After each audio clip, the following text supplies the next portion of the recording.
All right, we come this morning, which is August 5th, about 9:30. We come this morning to talk about 1 Peter chapter 3, verses 1 to 6. The first thing we're going to notice when we come to this section is that Paul has changed subjects. He's no longer talking to citizens or servants, which he has already done, and he's in both cases told them that they need to be submissive. Now he's coming to wives.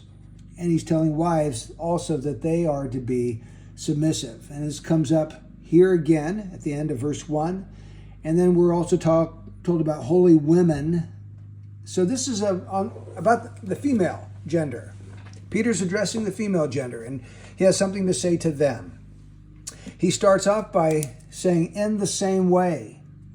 Well, wait a minute. In the same way as what? In the same way as the citizen is to submit himself for the Lord's sake to every human institution. That's 1 Peter 2:13. And in the same way as the servant is to be submissive to his master with all respect. That's 1 Peter 2:18. Likewise, or in the same way, you wives be submissive to your own husbands. So the emphasis in this section is on her submission.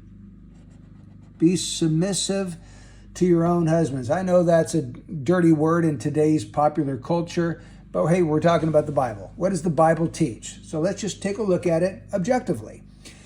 Be submissive to your own husbands, so that even if any of them are disobedient to the word, they may be won without a word by the behavior of their wives, as they observe your chaste and respectful behavior. Respectful also helps us to understand what it means to be submissive. It's to be respectful. Your adornment must not be merely external, braiding the hair, wearing gold jewelry, putting on dresses, but let it be the hidden person of the heart, with the imperishable quality of a gentle and quiet spirit.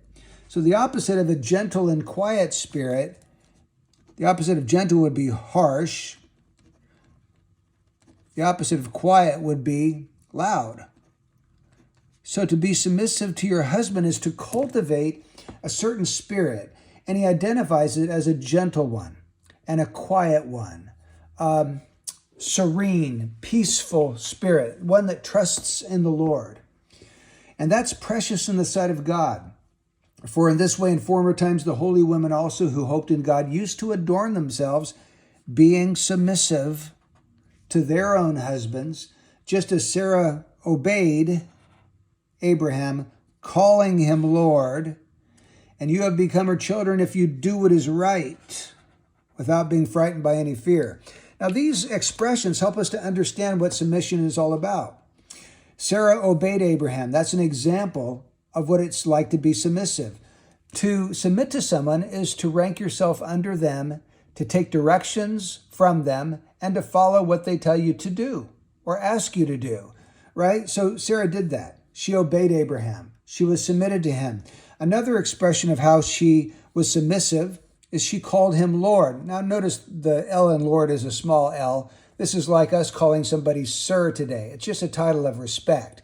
She wasn't calling him God by any means. But she was using a title that showed her respect for her husband. And then notice here, she says, and you've become her children if you do what is right. If you go back, you're going to see that Peter keeps using this expression in this section. He uses it in 1 Peter 2:14 and in 1 Peter 2:20.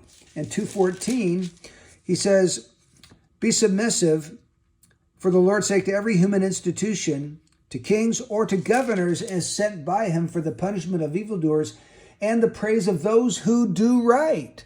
Those who do right is talking about a citizen being submitted to their governing authorities.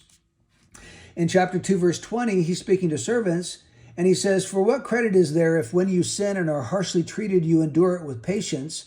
But if when you do what is right and suffer for it, you patiently endure it, this finds favor with God. There he's talking about submitting to his master. That's doing what is right. That's righteous living. Well, here, to do what is right is for a wife to be submissive to her own husband. Now, notice he says, in the same way, you wives be submissive to your own husbands. Not to anybody else's husband. Her duty is to submit to her own husband. She doesn't have to submit to me or somebody else. She needs to be submissive to her own husband. So that even if any of them are disobedient to the word, now we might think that Peter's talking about a Christian who's just kind of backslidden or he's not really following the Lord very closely. But if you compare this with what he says in 1 Peter 2, verses 7 and 8, you're going to discover this is not a Christian at all. He uses the exact same expression there. He says, "This precious value then is for you who believe.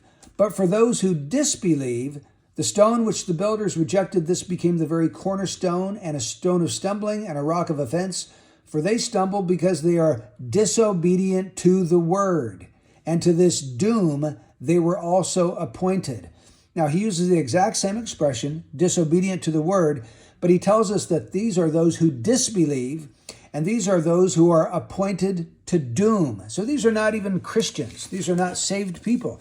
This is a wife who is married to an unbeliever, and Peter is counseling her to be submissive to that unbelieving husband who's disobedient to the word. He's rejected the gospel while she has embraced the gospel. And he says you need to do this so that you can win him to Christ. You don't even have to use any words. You can do it by the behavior of your life as your husband observes your chaste and respectful behavior. So that's his counsel. Live such a winsome, attractive, beautiful, holy life in front of your husband that you win him to Christ. Now, at this point, Peter really gets into the adornment of the wife.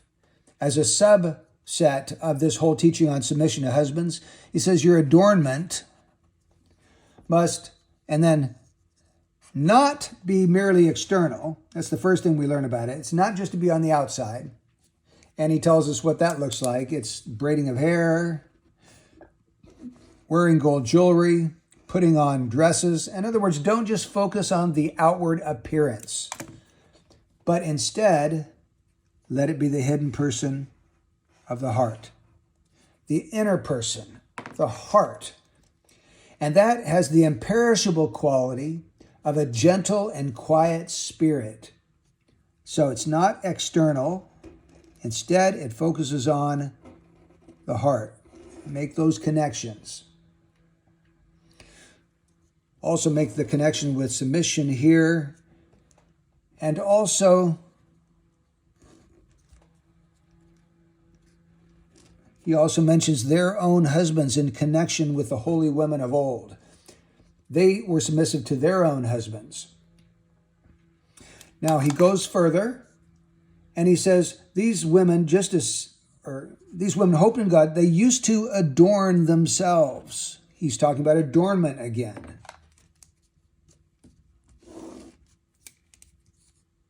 Okay, so we see all these connections.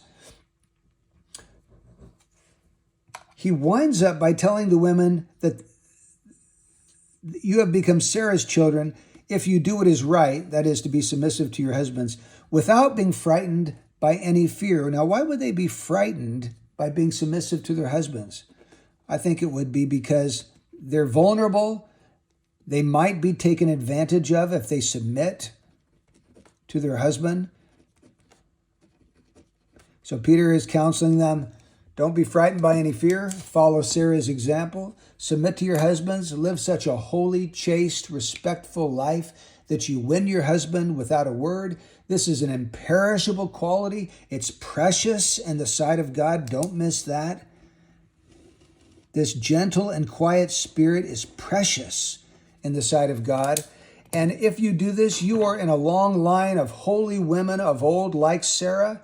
You're one of her children because you're not going to be frightened by any fear. You are going to trust yourself to the Lord and do what he's called you to do. So if there are any Christian wives watching or listening to this today, I pray that this would encourage you in your own relationship to your husband.